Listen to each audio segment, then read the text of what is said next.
এই ফুকুয়া, কিরে, কোন বাড়ির ভদ্র ছেলে দুপুরবেলা ঘুমায় বল তো দেখি? কিরে, আমি তো এখনো অবধি দেখিনি যে কোনো বাড়ির ভদ্র ছেলেরা দুপুরবেলা ঘুমায়। তোর কোনো কাজ বাজ নেই? একটু ছাদের ওই ঘরে যা, দেখ কি হচ্ছে না হচ্ছে, কাজ করছে। তুই এসে সেই 11:30 থেকে ঘুমাচ্ছিস পড়ে পড়ে এসির ঠান্ডা হাওয়ায়।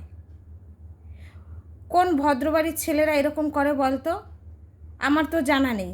পাপ্পাপো তো এরকম ঘুমায় না,